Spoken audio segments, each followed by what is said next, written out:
अस्सलामुअलैकुम, नमस्ते, सत श्री अकाल। उम्मीद करता हूँ ठीक होंगे, खुश होंगे। दोस्तों जहाँ रहे खुश रहे, माँ बाप का ख्याल करें, क्योंकि माँ बाप है तो सभी कुछ है। मैं हूँ तारिक न्याज़ी, मेरे साथ मौजूद हैं ओल्ड बॉय फ़रत। नेक तमन्नाएं और नेक ख्वाहिशात के साथ कि हमारा मौजूदा दिन और आने वाला हर दिन खुशियों से भरपूर हो, और उन खुशियों में हमारे साथ तारिक न्याज़ी, उरूज और सिमल और उनके चाहने वाले सब शामिल हो। मज़ा आ गया। इससे मलाएगी तो शिकायतें करेगी। तो दोस्तों वीडियो की तरफ चलते हैं। वीडियो का टाइटल है अटल बिहारी वाजपेयी की वीडियो है। स्टार्ट करते हैं वीडियो को। पाकिस्तान का जब से जन्म हुआ है अमेरिका उसकी पीठ थपथपाता रहा है। सचमुच में देश का बंटवारा साम्राज्यवादियों की चाल थी। शीत युद्ध का सहारा लेकर और ये सोच करके पाकिस्तान साम्यवाद के विरुद्ध एक मोर्चा बनेगा, अमेरिका ने उसे शस्त्र दिए, समझौता किया। जब पहला अमेरिका का और पाकिस्तान का समझौता हुआ था तो देश में व्यापक रोष पैदा हुआ था। राष्ट्रीय संकल्प को प्रकट करती कविताएं, एक नहीं दो नहीं करो 20 समझौते, जो पाकिस्तान से कहा गया है। एक नहीं दो नहीं करो 20 समझौते, पर स्वतंत्र भारत का मस्तक नहीं झुकेगा। अगणित बलिदानों से अर्जित यह स्वतंत्रता, अगणित बलिदानों से अर्जित यह स्वतंत्रता, शिवस्वेद शोणित से सिंचित यह स्वतंत्रता, त्याग तेज तप बल से रक्षित यह स्वतंत्रता, दुखी मनुजता के हित अर्पित यह स्वतंत्रता। इसे मिटाने की साजिश करने वालों से कह दो चिनगारी का खेल बुरा होता है। इसे मिटाने की साजिश करने वालों से कह दो चिनगारी का खेल बुरा होता है। औरों के घर आग लगाने का जो सपना, वह अपने ही घर में सदा खड़ा हो। अपने ही हाथों तुम अपनी कब्र न खोदो, अपने ही हाथों तुम अपनी कब्र न खोदो, अपने पैरों आप कुल्हाड़ी नहीं चलाओ। ओ नादान पड़ोसी अपनी आंखें खोलो, आजादी अनमोल न इसका मोल लगाओ। पर तुम क्या जानो आजादी क्या होती है, पर तुम क्या जानो आजादी क्या होती है। तुम्हें मुफ्त में मिली न कीमत गई चुकाई। अंग्रेजों के बल पर 2 टुकड़े पाए हैं, मां को खंडित करते तुमको लाज ना आई। अमेरिकी शस्त्रों से अपनी आजादी को दुनिया में कायम रख लोगे यह मत समझो। अमेरिकी शस्त्रों से अपनी आजादी को दुनिया में कायम रख लोगे यह मत समझो।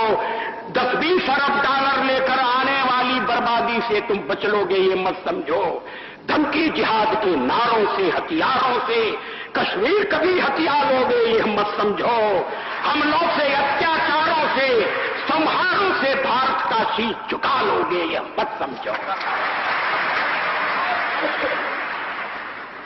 अमेरिकी शस्त्रों से अपनी आजादी को दुनिया में कायम रख लोगे ये मत समझो। 10-20 अरब डॉलर लेकर आने वाली बर्बादी से तुम बच लोगे ये मत समझो।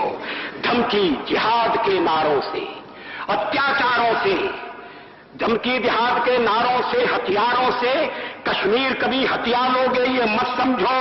हमलों से, अत्याचारों से, संहारों से भारत का शीश झुका लोगे यह मत समझो। जब तक गंगा की धार, जब तक गंगा की धार सिंधु में ज्वार, अग्नि में जलन, सूर्य में तपन शेष, स्वातंत्र समर की वेदी पर अर्पित होंगे अगणित जीवन यौवन शेष। अमेरिका क्या संसार भले ही हो विरुद्ध, कश्मीर पर भारत का ध्वज नहीं झुकेगा। एक नहीं दो नहीं, एक नहीं दो नहीं करो 20 समझौते, पर स्वतंत्र भारत का निश्चय नहीं रुकेगा। अब एक और पुरानी कविता है। जी जनाब, ये थे अटल बिहारी वाजपेयी की काफ़ी पुरानी वीडियो, क्योंकि जिस कलर में वो दिख रही थी ब्लैक एंड व्हाइट में, लेकिन ये उनकी नज़म है। और मुझे ऐसा लगता है कि शायद उन दिनों में कोई ना कोई पाकिस्तान का अमेरिका का कोई मुआहिदा हुआ होगा, यानी कि दुनिया देख रही होगी कि अमेरिका जैसा कंट्री पाकिस्तान के साथ है, तो पाकिस्तान तो बड़ा मजबूत हो गया, पाकिस्तान तो मतलब यूँ समझ लो दुनिया की इतनी बड़ी ताकत ने पाकिस्तान के ऊपर हाथ रख लिया, यानी एक बहुत बड़ी हस्ती ने पाकिस्तान को सपोर्ट कर लिया, तो दुनिया देख रही होगी कि अब तो पाकिस्तान कहाँ से कहाँ जाएगा। लेकिन उस टाइम पर अटल बिहारी वाजपेयी ने, मैं कहता हूँ, वो बातें कर ली जो आज यकीन करें पूरी हो रही है। वो कह रहे थे कि जैसे कभी भी ये ना समझो कि तुम कामयाब हो जाओगे, ये ना समझो कि तुम ये हो जाओगे, इसकी गुलामी, इसकी जो तुम्हारे साथ दोस्ती है, ये तुम, मतलब वो कह रहे थे कि तुम जो आज़ाद हो ना, तुम्हारी आज़ादी ये छीन लेगा। वो कह रहा है आज़ादी की कीमत को समझो, मतलब कितना खूबसूरत इनका अल्फाज लगा कि पाकिस्तान को कह रहा है कि जो आज़ादी मिल गई है ना अब, तो इसकी कीमत को समझो, अपने आप को मज़ीद दोबारा ग़ुलाम मत करो। तो पाकिस्तान एक तरह से आज़ाद हुआ और ग़ुलामी में चला गया। वापस गुलामी और में आज तक बच्चा सोशल मीडिया पे चीज़ें आ रही हैं कि आज हम अपने फ़ैसले खुद नहीं कर सकते, जैसे कभी भी नहीं करे, कभी कुछ कर ही नहीं पाए, क्योंकि यार मतलब जो चीज़ हम अभी सोच रहे होते ना, वो इंडिया कर चुका होता है। हम लोग 10 साल के बाद सोच रहे होते हैं कि यार काश ये कर लेते, वो भी तब भी यही आता कि कर लेते, मगर किया कुछ नहीं, क्योंकि कुछ कर ही नहीं पाते। दिमाग इतना नहीं है कि एक चीज़ से हम फ़ायदा नहीं उठा सकते। जब हमें ये सब मिला था तो उस टाइम हमारी जो हमारे बड़े हैं, हुक्मरान जो हैं, इन लोगों को फ़ायदा उठाना चाहिए था, सब कुछ करना चाहिए था। हमारे अंदर तो इतनी ताकत नहीं है ना, हम तो कुछ नहीं कर सकते। हम तो एक वो स्टूडेंट है जो क्लास में जो सर आते हैं, टीचर जो आती है, उसने पढ़ा दिया तो वो पढ़ लिया, वही माइंड में बैठ गया। हम किताब खोल के आगे नहीं पढ़ते कि आगे का क्या है, वो टीचर पे छोड़ देते कि नहीं वो कल पढ़ाएगी ना तो हम देखेंगे, मतलब हम पढ़ेंगे। तो हम तो उनके आगे की तरफ देखने का, बिल्कुल हम कुछ बोल ही नहीं सकते। अगर बोलेंगे भी तो आगे से क्या सवाल आता है, टीचर मैं हूँ कि तुम हो, यही कहती है ना टीचर हमारी कि टीचर मैं हूँ या तुम हो, मेरे से आगे नहीं बढ़ो। तो यही हम लोग कुछ नहीं कर सकते। जो भी करना था ये हमारे हुक्मरान को ही करना था, बड़े जो हमारे हैं सब उनको ही करना था, बट उनके पास इतना दिमाग ही नहीं आया। वो अपनी सीटों के चक्कर में उनकी जो फाइटिंग रही, इस वजह से वो जो हमारे को मतलब मिलनी थी ना चीज़ें, वो नहीं मिल पाई। बिल्कुल ऐसा ही है। बाकी अटल बिहारी वाजपेयी के बारे में भी आपने काफ़ी मतलब न्यूज़ सुनते रहे, मुशर्रफ के दौर से भी मामला चल रहे थे, लेकिन आज आपने इनका ये रंग देखा, ये इनका जज्बा देखा, जोश व वलवला देखा, इनका स्पीच का अंदाज़ देखा, स्पीच मतलब अच्छी थी। मैं कहूँगा यार वाकई जो मतलब एक जज्बात होते हैं ना इंसान के दिल से, यानी कि इंसान बिल्कुल मतलब वाकई ऐसा लग रहा है कि वो दिल से बोल रहे थे, शिद्दत से बोल रहे थे, तकलीफ़ से बोल रहे थे कि यार ये तुम्हें रास नहीं आएगी। मतलब मिसाल के तौर पर दो दोस्त होते हैं, यार देख तूने उससे दोस्ती की है ना, मुझे उसके पास एक बार बताओ कि वो बदमाश है, हाँ। और तूने उससे दोस्ती की, देख ले, हाँ ख्याल करियो, मतलब तो मैं तुझे बता रहा हूँ, तू अपनी वो ये कह रहे थे तो हाँ ये सीन था। तो कैसा लगा आपको इनका ये अंदाज? मुझे तो, मैं तो यकीन करे फ़ैन हो गया। असल में तारिक, इसमें एक बात को ज़रा सा माइंड में ज़रूर रखें आप कि अमेरिका एक हकीकत है और अमेरिका एक ताकत है, और इंडिया भी उसके बगैर नहीं रह सकता, ऐसा नहीं है। अब अमेरिका को हैंडल करने वाले लोग जो हैं वो किस तरीके से कर रहे हैं, मेरा मकसद है कि अब ऐसा नहीं है कि इंडिया के और अमेरिका के ताल्लुकात, इंडिया और अमेरिका के ताल्लुकात कभी हाई लेवल पर पहुंच जाते हैं कभी, लेकिन उसमें सबसे ज़्यादा जो वो है समझ ले कि चालाकी और उसके अंदर बैलेंस रखने का, उसमें वो इंडिया के ऊपर डिपेंड, क्योंकि उन्होंने अपनी हर चीज़ को मिसाल के तौर से इस तरीके से मैनेज किया कि वो उसको रशिया से भी अच्छे ताल्लुकात हैं, तो अमेरिका से उनके साथ, और दूसरे अपनी कोई कमज़ोरी ऐसी नहीं दी कि वो आपको इंस्ट्रक्ट करे। ज़बरदस्त। ये मेरा मकसद है कि अगर आप मिसाल के तौर से, अगर वो एक मेरा अगर अमीर तरीन दोस्त है, उससे मैं कर्ज़े लेता चला जा रहा हूँ और मुझे पता है कि खाता जा रहा हूँ, तो वही वाली बात है कि वो मुझसे फिर आखिर को एक दिन आएगा मेरे घर पे पीछे से लात मारेगा कि चलो जाओ ये सारा घर मेरा ही है।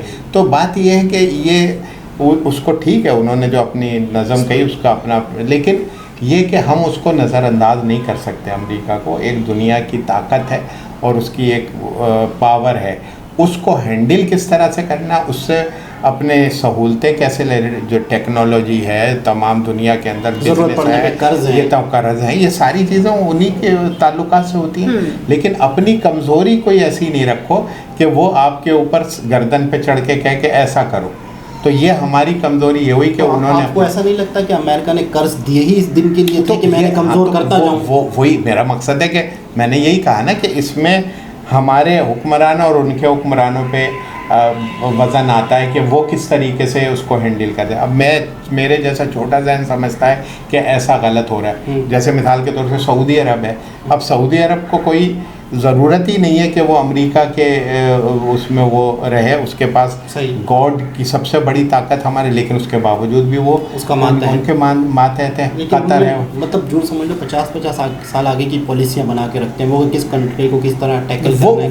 वो असल में उस तरीके से उस मुल्क के अंदर जिस मुल्क को उन्होंने अपने इस्तेमाल के लिए करना, तो उस मुल्क को अंदर ऐसे मसाइल पैदा कर देते हैं कि वो उनके चिंगल से नहीं निकल सकता। उस चिंगल से निकलने के लिए आपको अपनी स्ट्रेंथ खुद बनाने की, ऐसे लीडरान हो कि जो अपनी तमाम चीज़ों को समझते हुए उसका सामने तगड़े तरीके से खड़े हों। तो वो अच्छा, क्या ये सही है? बहुत सारी पाकिस्तानी अवाम की ये सोच है, मैं आपसे पूछना चाहूँगा कि आपका क्या तज्ज़िया है कि भुट्टो इस चुंगल से निकाल रहा था मुल्क को, क्या ये सही है? वो भी हाँ, वो बात ये सही है, वो लेटर फाड़ देना और ये कर देना। नहीं, वो लेटर वाला वो एक अलग बात है, लेकिन वो इस्लामी ब्लॉग जो बना रहा था वही सबसे बड़ा इशू था ना। मेरा मकसद है कि वो हाँ, वो वाली बात है कि इस्लामिक बैंक बनता, इस्लामी वो तमाम जितने बड़े बड़े मुल्क थे सारे का मामला कम हो जाता है। वही बहुत सी चीज़ें आपस में करेंसी का मामला था, रशिया में ये वो तमाम बहुत बहरहाल।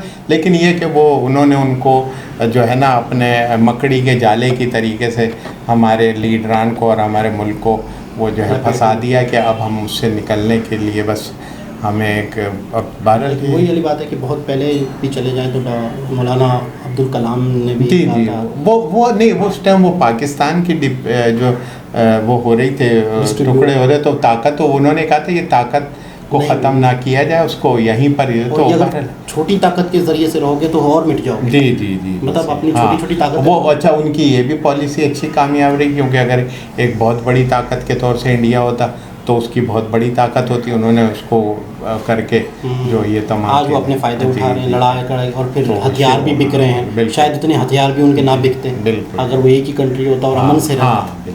तो अटल बिहारी वाजपेयी बिहार से थे, ये बिहारी वाजपेयी नहीं, बहरहाल वो तो एक शख्सियत है, एक नाम है, एक हीरोज़ हैं। और कई रोड कई ब्रिज उनके नाम पे बनते हैं आज भी।